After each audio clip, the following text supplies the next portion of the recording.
Hello, Bumpy McSquigums here. I want to thank you all for joining me here on The Freak Show. This is episode 7 of my Let's Play of Pillars of Eternity. In the previous episode, we added another individual to our party, bringing us up to 4. So we have the Headhunter, our Barbarian. We have Chimera, the Godlike Cleric. And finally, we have Aloth. Well, I guess not counting the Paladin that you guys already know about because you've watched the series all the way up to this point. Hint, hint, hint. We also have our mage, or our wizard type guy, Aloth. So those are the groups of people that we have. In addition to that, I want to explain the difference between endurance and health, because I had to look it up, because it's very confusing. So basically, health is how much health you actually have. Yes, I know it sounds a little bit weird, and I'll explain it as we go. So think of health as 289 health, alright? Endurance is your in-combat health.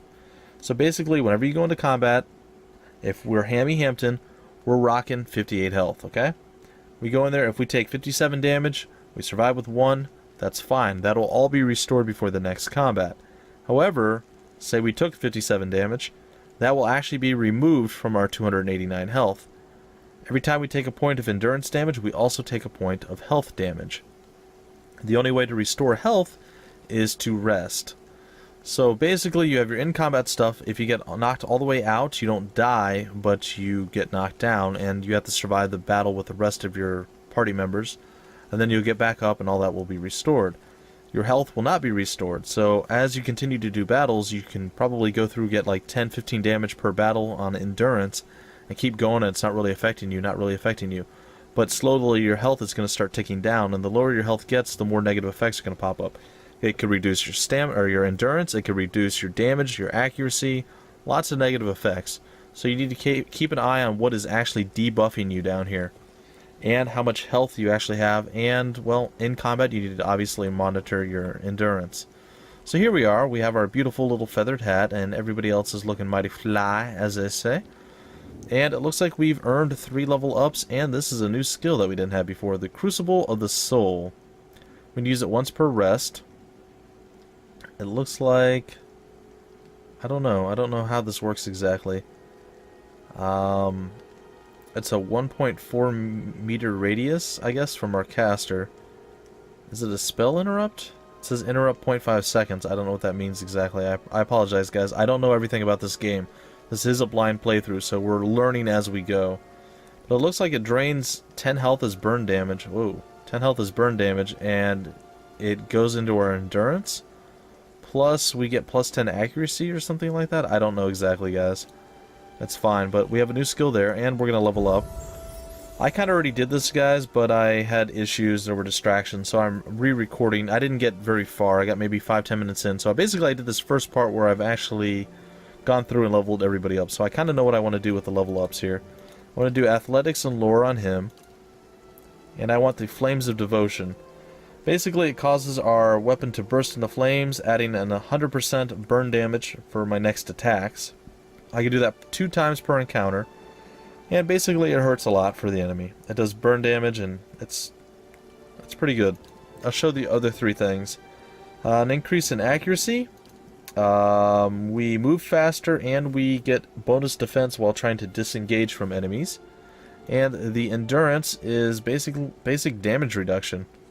So, we're going to go with the Flames of Devotion. I like to be aggressive. Be aggressive. That's what we're going to do. Alright, there we go. That is done. Aloth gets to go. We'll go with Lore Mechanics for him. I like that. There it is. And Blammo. We'll leave the extra 1 point. I don't know if that carries over. I hope it does. Alright, I have decided on Combusting Wounds. Basically, you go up and you ignite the target, and then any additional wounds that he takes will actually ignite and do additional burn damage to the enemy. And I believe it also increases accuracy on the enemy. So it's a pretty good deal. So for 26 seconds, anything that does damage to it, I guess it's damage, or it says wounds. I'm assuming it's damage. It will actually do additional burn damage. In addition to that, I want the Necrotic Lance, which is basically a lance of pure necrotic energy. It does initial damage, 37 to 40. And then it does an additional 17.7 corrosive damage over 6.5 seconds. Pretty big deal. Pretty big deal. So we'll do that for him, and he is done. And it looks like Chimera is ready to level up as well. So we'll level her up right here. And I don't want to do athletics and lore with her again. I am going to go with athletics, and I'm going to go with survival. There we go. I decided on Brilliant Radiance. Basically, it makes our Holy Radiance do burn damage in the giant AoE. So, it's pretty good. Interdiction, it dazes all targets within the AoE. Hope Eternal, basically, we gain accuracy bonus with Flail and Morning Star. And we can cast a healing spell that shortens frightened and terrified durations. It's a passive thing, but it, like I said, it gives us basic Flail and Morning Star accuracy buff is what that's for. Aggrandizing Radiance basically just gives us all a boost, but everybody else receives less healing from her AoE thing. And then finally, Inspiring Radiance gives everybody a +5 accuracy that's within the Holy Radiance. I'm going to go with Brilliant Radiance. That's what I want. That's what I'm going with. And there it is. Alright, our party members have leveled up. I feel like it's time that we go and we reconfront the bear. I mean, maybe I'm wrong. Maybe it's a bad choice, but I'd like to do that. But I think we need to talk to this guy on the way out first. So let's see how this plays out. I have received confirmation that Lord Radric's heir was not born well. My lord has issued an injunction on all new homesteads until he can be assured that the village has been cleansed of all Eothasians and whatever other undesirables that have brought this curse upon his lands. It would be best if you left town as soon as possible. I would suggest returning to your old home. There will be no place for you here.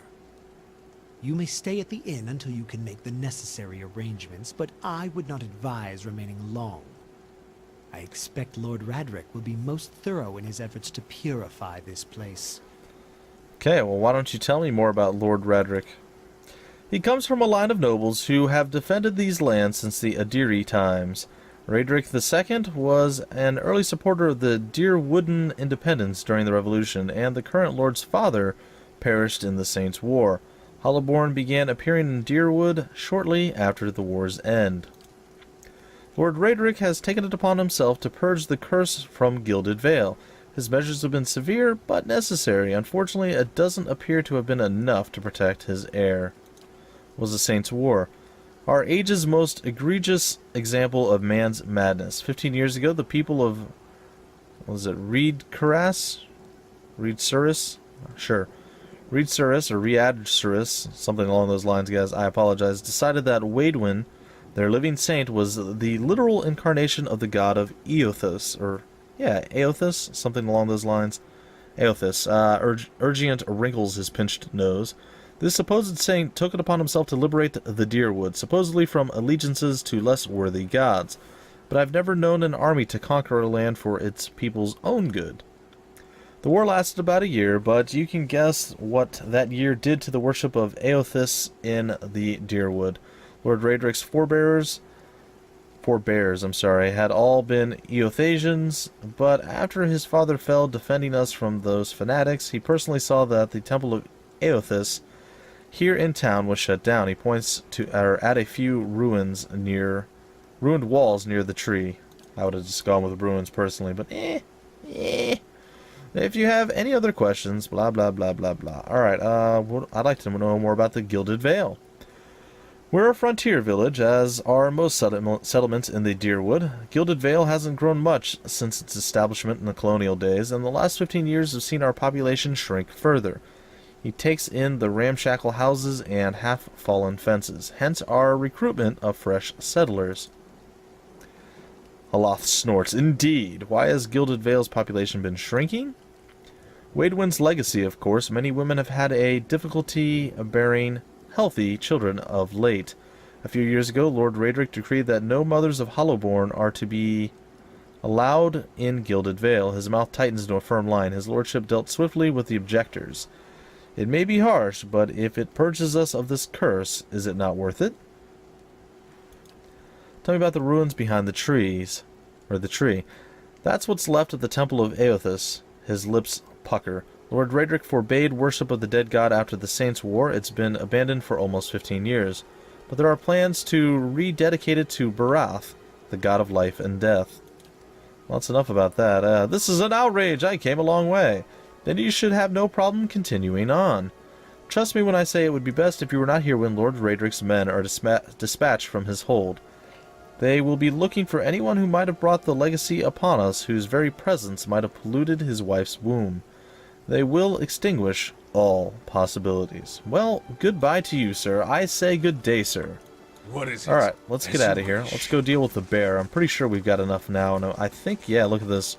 We're now up to 73. We were at 58 before and 289 health, I believe it was. We're now rocking 73 endurance and 361 health. So I'm pretty excited. I think we got this. I think we got this in spades. So let's go see if we can't deal with the bare necessities and get things handled and, well, be about our business. I'm going to try to make this a little bit of a shorter episode this time, guys, because I know it went long a few times.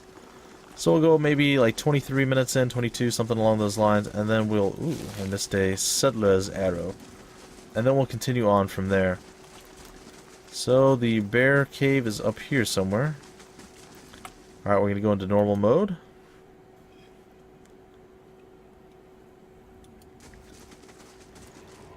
Alright, let's see if we can't...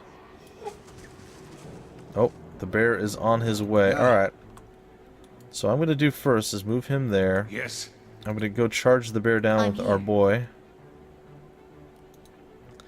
Probably move her there, and then I'm going to do this. Actually, I'm not. I'm going to get closer. I want to see how this spell works. How does this work? Okay, so I'm going to cast that. I'm going to move here. I'm going to use maybe Divine Armor on... Yeah, on our people here. Yeah.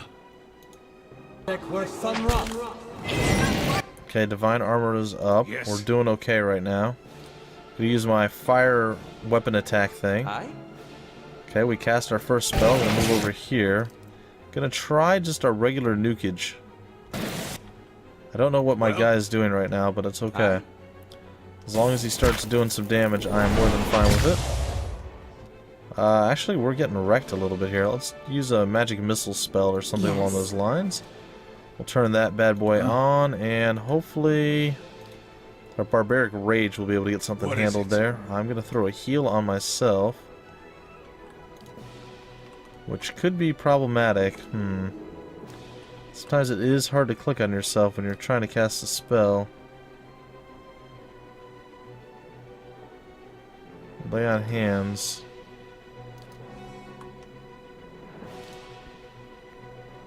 There it goes. Alright. And, uh-oh, when a character's health bar begins flashing red, it's a sign that they might die. Yeah. That's kind of a gimme, really? Oh, how did he get hit? Yeah. I don't understand. Oh, he's still standing somehow. I'm here. It was like super rage-tastical. But we killed it. I don't know what's going on or how that guy didn't die or really what just happened. Oh, he did Barbaric Rage. He probably lost control of the character. I guess that's what happened. What is it? Some weird glowy stuff's going on over there. Alright, let's get the bear hide. Let's come over here and grab this thing up too. I wonder what's going on up there. Like, there's like a body here. What's up? Oh, yay. This doesn't look bad at all, right? A figure drifts suspended in the musty air of the cavern. Its form and features blur and twist in cascading ripples of incandescence. You feel its energy eddying about your limbs, filling them with a heavy chill. We'll reach out to it. You reach out a hand for the spirit.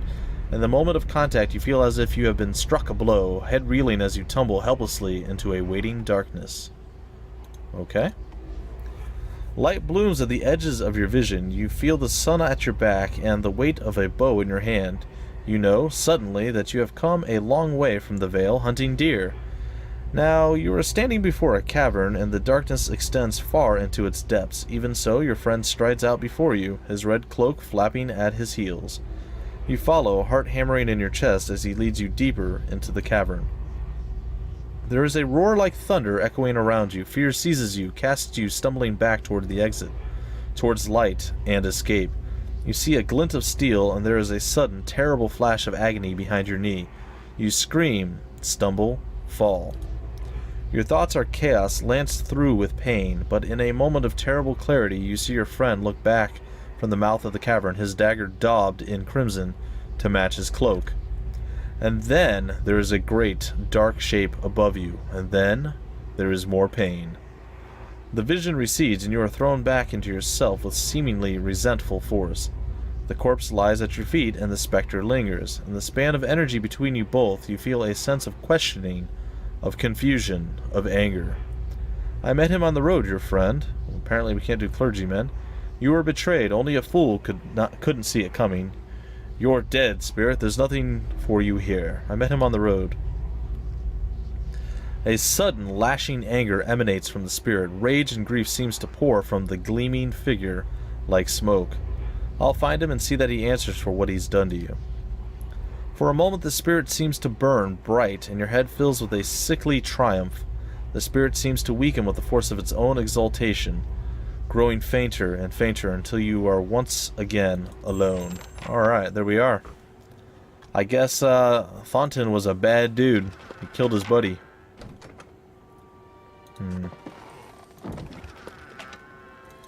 What is it that this guy's using? Oh, it doesn't show me. Alright. I think he's using a two-handed sword. Our headhunter here. Let's see if that's accurate. Yeah, great sword. It does. Oh, let's see here. We can compare straight up, right? Yeah. Same speed. Slash and crush versus slash and pierce. Everything else is identical, so I'll just keep it with the sword for a little bit of diversity type purposes. I'm okay with that. Mice crawl through the eye sockets and over femurs. Lovely. Lovely. Alright, we got some cave coral. Sure. By coral, I mean coral, guys, obviously. Come on now.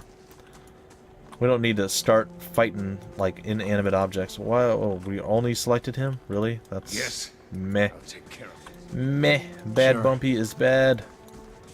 Alright, folks, let's get on out of here. I don't know where Thornton went, but let's head back home. As you wish. Let's see what else. I guess we just head right on down there.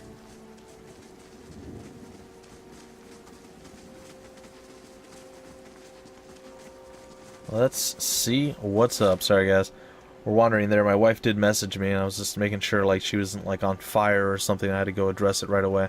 I glanced over while we were taking our little journey back toward Valewood here. Or the Gilded Vale from Valewood. I apologize. We were 8 hours away. I mean, they were really, really far hunting deer, weren't they? Alright, let's speed this up and get moving around town. See if we can't find some stuff. We'll come over here. See what's in this area. Looks like there's an herb of some type to be had. I shall taketh it. Ooh, there's some people to talk to as well. And there's some gold rot chew. That doesn't sound very useful, but okay. Let's go see what's inside this building. And let's slow it down. Alright, looks like there's some stuff on the table. What the heck does that say? The Deerwood Part 3, The War of Black Trees and the Rise of Admeth Hadret, or something like that. Okay. Oh. Okay. He's been caught stealing. Because that's a thing. I thought these people were spirits. They're not spirits? Well, that might be a problem. Guess we'll find out here in a moment, won't we? I'm here. Okay,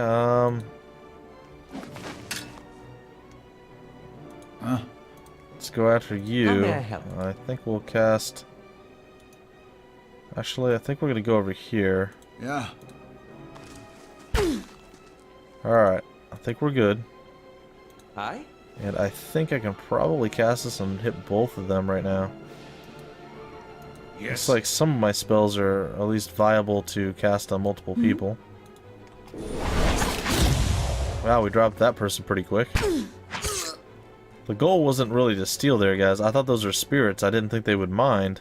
So, that's a bit awkward and a little off-putting. Wow, they actually have some pretty good stuff here. Not like tremendously good. Alright, we'll take it all. And I guess we'll steal all this stuff too, since apparently we're thieves now. I shall. And that's what we do. I kind of feel bad. Like, I really wish I didn't do that, but Yes. Well, it is simply what it is. Time to get about our business and get out of here. Hopefully we don't get, like, in a lot of trouble for it. We might get in a lot of trouble. I don't know. Maybe, like, the whole town will turn against us. I'm hoping not. Yeah, like, aren't these, like, spirits over here? I'm gonna just go up and see if I can't talk to these guys. Yeah, see? As you near, you feel a vibrant history contained in the essence of this man's soul. Oh, maybe they're people, but we... You see a large crowd gathered in the middle of a courtyard. This man stands in the midst of them, a cloak pulled over his head, holding it closed around his neck. The crowd has congregated around a platform, and they all watch, transfixed, as a man is led to the platform, flanked by 2 city guardsmen.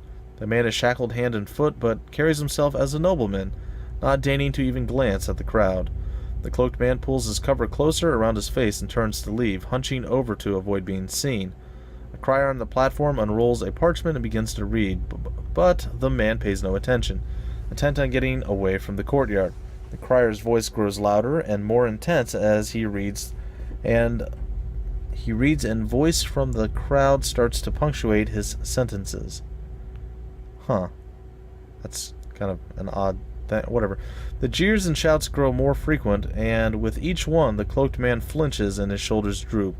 He breaks from the crowd, coming to the edge of the courtyard as the crier reaches the end of his proclamation. The crowd grows silent again, save for the occasional shout. The man turns back to look at the platform, seeing his father kneeling before the block, neck exposed. That's not cool. The executioner moves into position, lifting his axe to strike. The man turns suddenly, unable to watch. There is a wet thunk, and the crowd breaks into cheers and applause. He leans against the wall, regaining his composure, then straightens up with obvious resolve. He strides away from the crowd and his legacy. Well, that's weird. And then this, as you near, let's do that. You see a pair of immaculately polished leather boots and an impeccably maintained goatee. Their owner, a slightly hooked-nosed man with a wicked grin and narrow eyes. He bobs his feathered hat at a nearby merchant as he ambles by, a small piece of parchment held tight in his fist, ink staining his fair fingers.